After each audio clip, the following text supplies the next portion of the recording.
Welcome to this explainer. Picture this. You've just written a brilliant Python script to scrape thousands of rows of crucial market data. It runs perfectly for 5 hours, aggregating all this incredible intelligence, but right at the very last second, a minor network blip occurs, the script crashes, and because you didn't properly save that data to your hard drive, those 5 hours of work simply vanish into thin air. It's a completely devastating, yet entirely preventable scenario.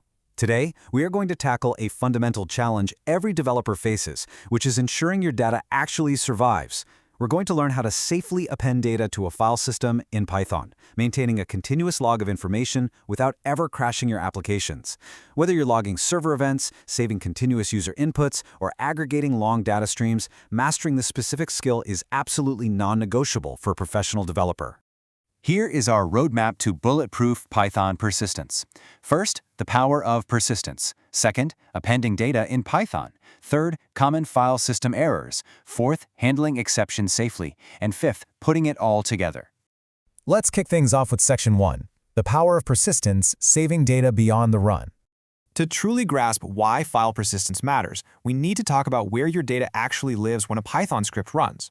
By default, anything you create, your variables, lists, dictionaries, lives in your computer's random access memory, or RAM.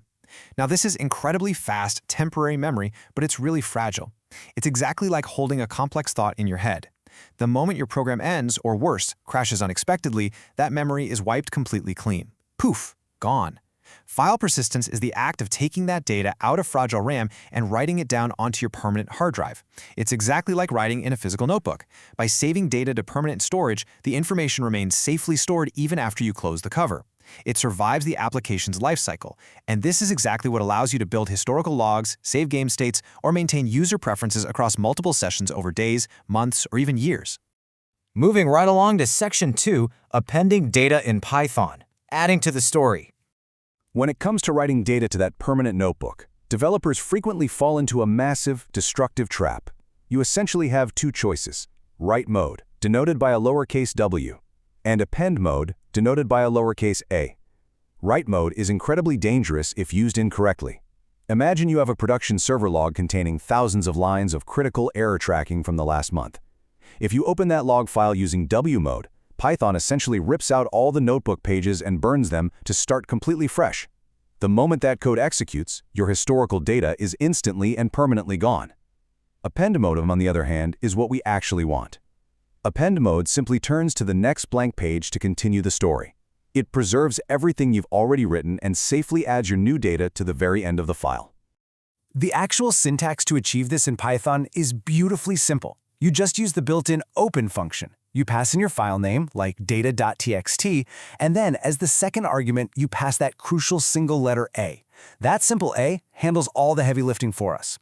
Once you declare your file variable with that append mode, you can then use the write function and pass in your new string of text. Python instantly finds the end of the document and safely attaches your new data.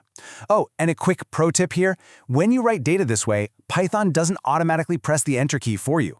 So if you want your new data on a fresh line, which is a really common best practice for logs, you should include a new line character. That's a \n right at the end of your string.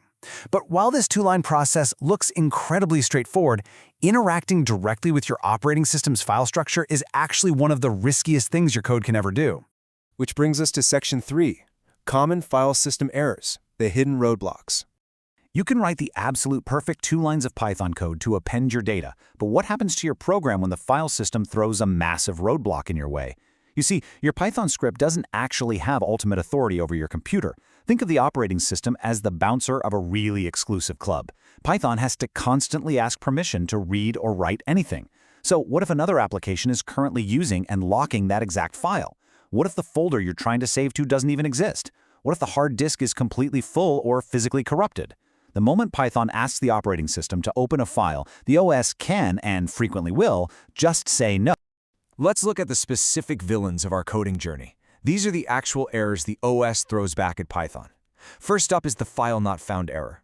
Imagine your script is designed to append data to a thumb drive, but someone unplugged it. Python looks for the path, can't find it, and panics.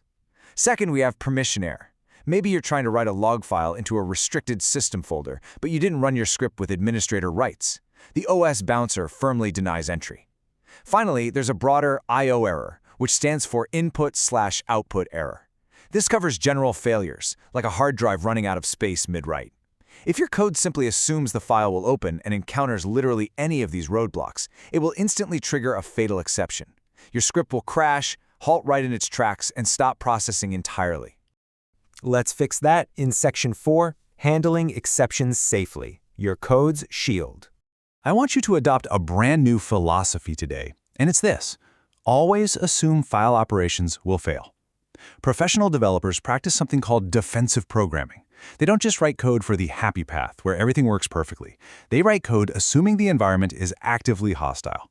And while assuming failure might sound a little bit pessimistic, anticipating it is actually the absolute secret to writing incredibly resilient code. When we shift our mindset from "this will definitely work" to "how exactly will my application respond when this inevitably fails," we instantly become better engineers. To implement this defensive mindset, we use try and except blocks. This is your code's ultimate protective shield. By wrapping our risky append operations inside a try block, we're telling the Python interpreter to attempt the file operation, but we're also setting up a safety net.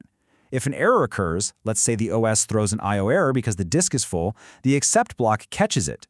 Instead of the entire application exploding and showing your user a terrifying stack trace, the code execution gracefully jumps right into the except block. And inside that except block, you get to decide what happens next. You might print a friendly message saying could not save data, or you might log the failure to a separate system, or even trigger an email alert to the admin.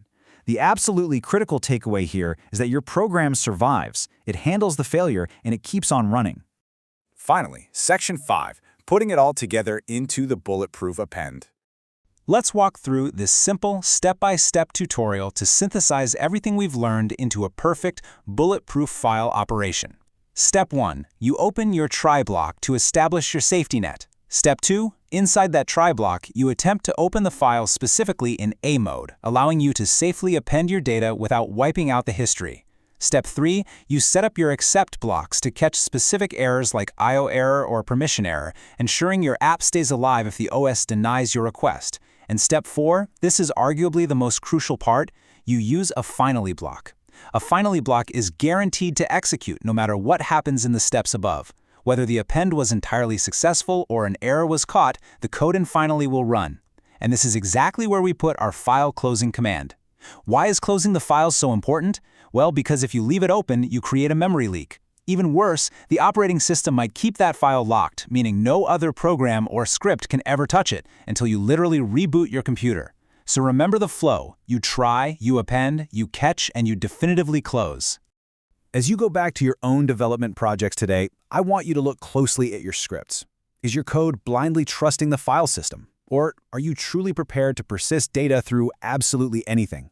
The difference between a script that works perfectly on your local machine and a robust application that survives in the unpredictable real world is entirely up to how you handle the unexpected. Implement these safe appending and defensive exception handling techniques, and you'll transform your fragile scripts into truly professional-grade software. Thanks for joining me on this explainer, and happy coding.